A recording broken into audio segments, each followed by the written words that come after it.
na 2022, nos hace lo que nos ha lantape esta com determinação e consistência salvaguardar interesse de tradona na enseñanza.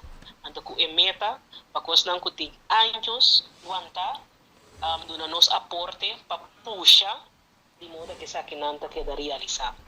De quadro de sei, na final de ano, nós fazemos encuesta, de tradona na enseñanza, passar aí minha vista que a situação tá e passar a contar com os colegas nan den field. E encuesta, o resultado não estava devastador, no sentido de que 80% de estão com nossa encuesta está de opinião e oposição, se não há algo outro para fazer, não está disposto de sair fora de enseñanza.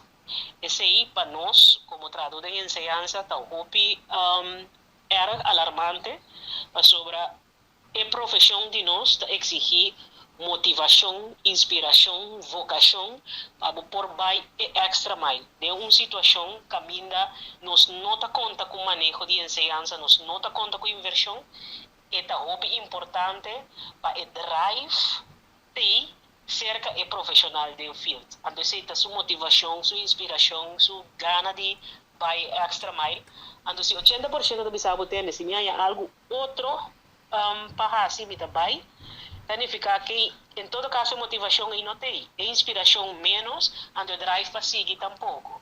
Então, nós enseñanza tem um problema muito sério, essa que tem tendência a ir lá preto.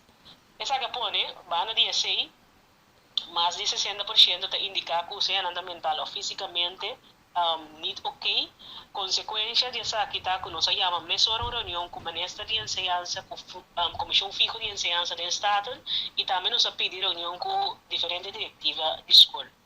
Meta de toda a reunião aqui está para o conjunto com a instância concernida que nós senta na mesa, nós podemos chegar a curto prazo, riba passo na ação na que por fazer, que por dar, para por dir que situação aqui e em todo caso o colega não está pensando para abandonar a enseñanza ou abandonar nosso país, para o conta ter não, para corso e enseñanza de nosso país, mestre de laster de de seu profissional. Nós não por permitir nos mesmos o luxo, que também exodus de entrada na enseñanza. E se não há nada a curto prazo, esse é o sucede. E é mais, agora que nós dois estamos papiando com o outro, na certa escola não te sei a suceder e está sucedendo.